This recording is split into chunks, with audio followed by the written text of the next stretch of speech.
Colega, bienvenido al taller de negociación creativa. En los siguientes minutos vamos a revisar algunas ideas que incrementarán tus destrezas como negociador.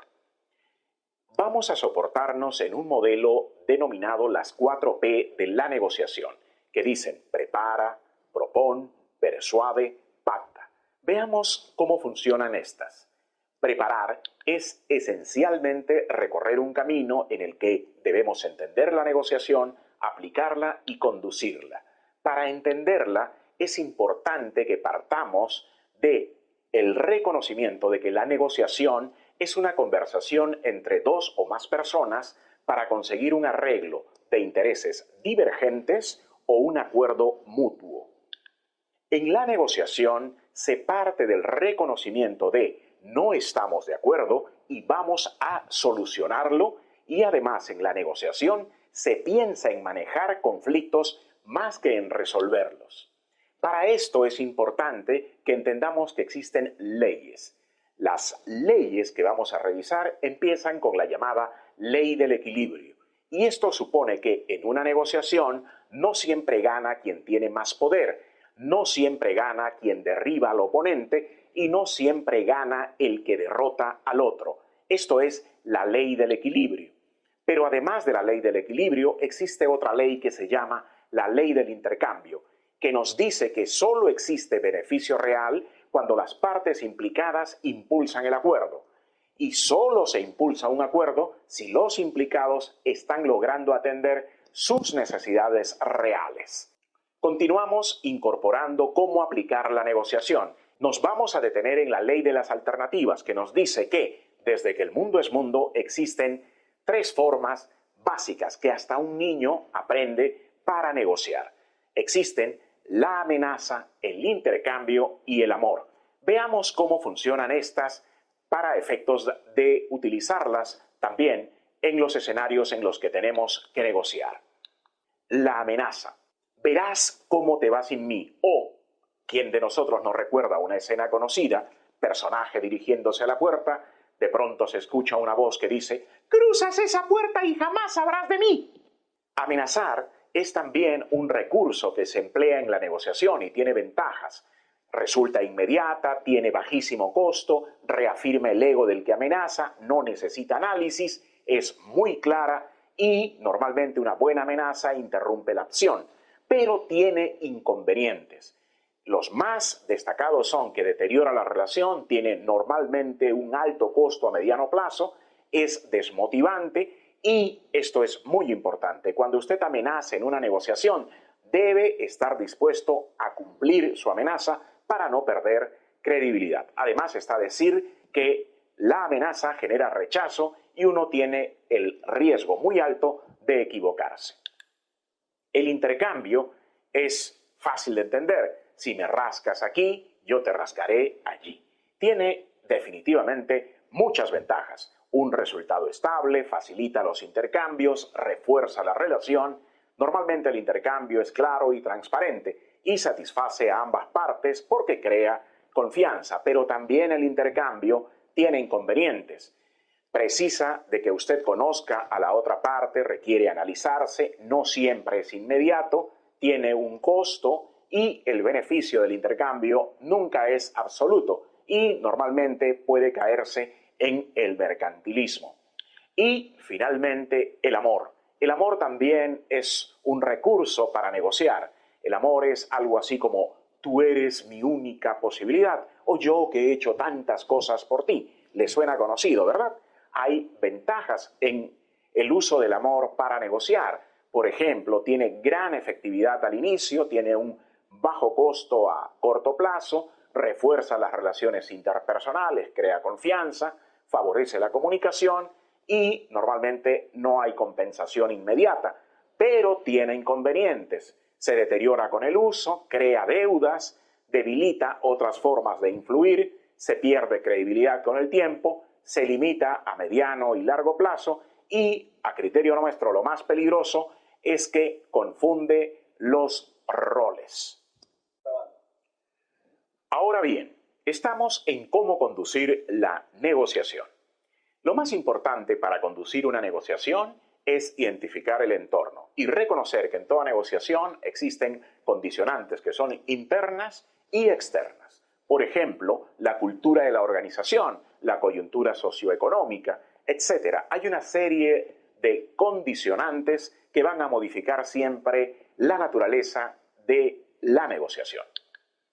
Pero también en la negociación, de más está decirlo, se trata de identificar a las personas, porque cada negociador actúa y desarrolla su relación personal con la otra parte a partir de sus experiencias previas, sus antecedentes y las expectativas que suele tener. Por eso es que en una negociación resulta vital conocer a la organización y a las personas.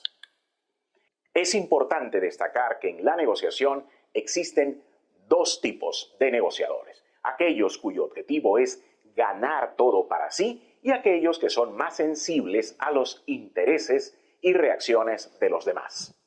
Vamos ahora a trabajar el módulo 2, que es proponer. Recuerda que proponer es la segunda P. Los conceptos que vamos a revisar están relacionados con cómo influenciar la negociación. Y esto es muy importante. Lo que tú tienes que hacer para negociar con éxito es identificar la actitud. Y es importante reconocer que existen tres categorías básicas de disposición motivacional hacia una negociación. La primera es la cooperativa, la segunda es la competitiva y la tercera es la individualista. La cooperativa procura hallar un equilibrio entre el bienestar y el del oponente. La competitiva procura hacerlo mejor que el otro. Y la individualista se interesa en conseguir los resultados al máximo nivel. ¿Cómo enfrentar una negociación? Para poderlo hacer con éxito debemos identificar el intercambio. Antes es importante que decidamos qué es crítico, cuál es la información que nos va a entregar detalles acerca de las intenciones, preferencias o actitudes que tiene la otra parte.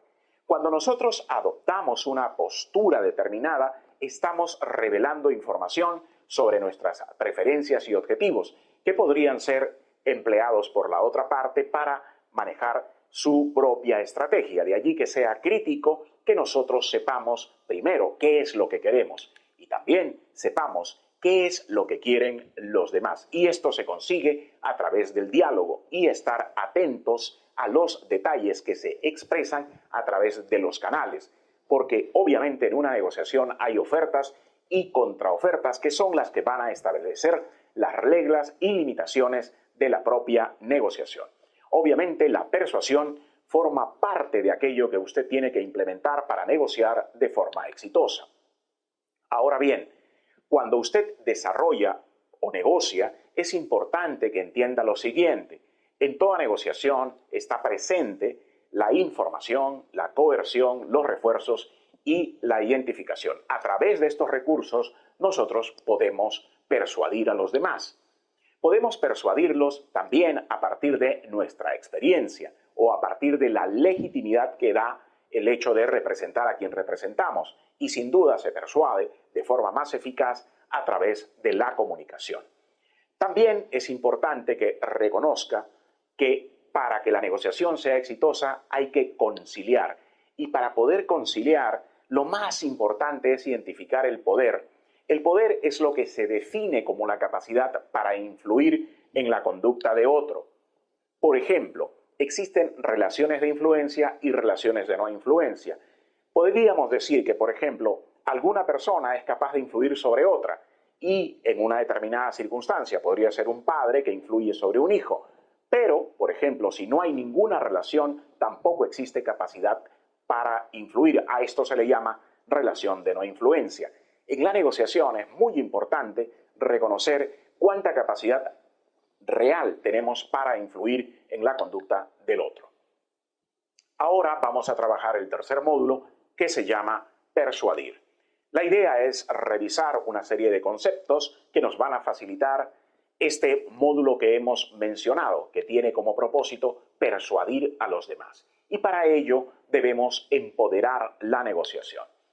Tenemos que identificar el poder. El poder no es unívoco. El poder tiene diferentes expresiones en una negociación. Hay el poder afectivo, el poder carismático, el poder de castigar, el poder de la información, el poder de premiar, el poder de las relaciones, el poder experto, el poder normativo. Si vimos, cada uno de nosotros tiene en una negociación diferentes niveles de poder. Yo puedo tener poder afectivo, pero no tengo el poder de premiar, por ejemplo. Por eso es que en la negociación no siempre gana el que aparentemente tiene más poder, porque el poder es tan difuso o puede ser tan concreto como aquel que realmente existe. Pero de todos los poderes, probablemente el más inquietante y el que mejores resultados entrega es el poder de la información, porque ayuda a situarse en una posición más favorable al que negocia. Es la base del análisis estratégico en cualquier situación de negociación y deberá contar de antemano, aquel que quiere negociar con éxito, de datos. Eso es el poder de la negociación. Para poder perfilar la negociación, es importante que usted identifique los intereses, necesidades y poder que se da en toda negociación. Por ejemplo, identificar el perfil de la negociación, porque existen normalmente tendencias en las personas cuando negocian. Hay gente que de forma natural tiene una tendencia al enfrentamiento. Hay otros que prefieren intercambiar concesiones. Hay otros que buscan ganar beneficios. Aquellos que les gusta, por ejemplo, explorar la negociación. Y también hay personas que son de aceptar las condiciones, que tienen una sumisión natural. Estas tendencias están en la personalidad de aquel con que negocias. Es importante que tú las reconozcas para que puedas obtener beneficios, que finalmente te van a ayudar a equilibrar la negociación. Para esto debemos reconocer lo siguiente. En toda negociación existe una matriz en la que se gana y se pierde. Hay escenarios en los que se gana y se gana respectivamente. Hay otros en los que se gana y se pierde. Y hay otros en los que se pierde y se gana. Y hay otros en los que se pierde y se pierde. Ahora bien, en esta matriz que yo estoy compartiendo con ustedes, digamos que Z y X finalmente tienen un abanico de opciones. Pero es importante reconocer que el mejor escenario es aquel en el que ambas partes ganan. En una negociación es importante identificar la cooperación. Por ejemplo, la competitividad es la capacidad e interés en orientarse hacia un objetivo. La cooperación es la capacidad y disponibilidad para comunicarse con otro. Parecen iguales, parecen diferentes, pero competitividad y cooperación, cuando están presentes en una negociación, aseguran el éxito. También existe una matriz que es: hay una tendencia natural a cooperar, así como humanamente hay una tendencia a competir. De lo que se trata es de buscar el mejor cuadrante, un cuadrante en el que se coopere y se compita respectivamente para alcanzar los mejores resultados en la negociación. Ahora vamos a trabajar el módulo pactar. La idea de esta cuarta P es ayudarnos a avanzar, superar y finalizar con éxito la negociación. Para avanzar es importante que reconozcamos siempre el espacio. Normalmente la gente tiene muchas fantasías acerca de esto y cree que se negocia mejor en un espacio que es propio. Realmente en mi terreno o en tu terreno no es importante. Lo importante es cómo utilizo los recursos que tengo para negociar. Pero de todo lo que en una negociación está presente como variable, probablemente el tiempo es aquel que más cuidadosamente tiene que ser administrado, porque una parte que tiene muy poco tiempo cuenta con este elemento en su contra para negociar. Ahora también es importante que en la negociación aprendamos a reconocer los acontecimientos, es decir, que llevemos un control preciso de cómo estamos cumpliendo nuestro objetivo en la negociación, para que podamos superar la negociación con éxito, entendiendo lo siguiente: preparémonos. Recuerda, negociar es preparar, proponer, persuadir y pactar. La preparación, que es la fase previa a la negociación, es crítica, es la etapa en la que has definido los objetivos y en la que normalmente debes definir de manera muy clara qué es lo más que podrías ganar y qué es lo menos que podrías ganar. Algunos especialistas llaman a esto la ganancia mayor y la ganancia menor. Es crítico tenerla presente para negociar. También es importante aprender a proponer, es Es decir, aprender a tener los límites bajo los cuales tu propuesta le entregará beneficios a la parte con la que estás negociando y también respectivamente a ti. Y finalmente recuerda que de lo que se trata es de aplicar persuasión. Normalmente cuando la negociación está llegando a su final es cuando más cuidado debes de tener, porque persuadir es el arte de estar atento a las señales verbales y corporales que te den indicadores acerca de que si tu propuesta está siendo bien recibida. Y finalmente, recuerda, se trata de pactar. Para que la negociación sea exitosa, los acuerdos tienen que ser claros y precisos. ¿Para qué? Para que la negociación finalmente te ayude. Recuerda que en toda negociación existe la posibilidad de que hayan desacuerdos, pero los desacuerdos no solo no son perjudiciales, sino inevitables y no siempre son negativos. Los desacuerdos son muchas veces formas para detectar las dificultades. Y para concluir, quiero recomendar, toda buena negociación tiene que basarse en la documentación.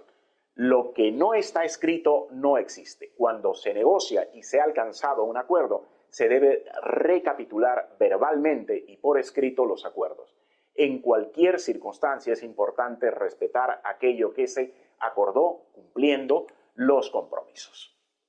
Ha sido un placer y para cualquier inquietud, recuerda, estamos aquí a tus órdenes.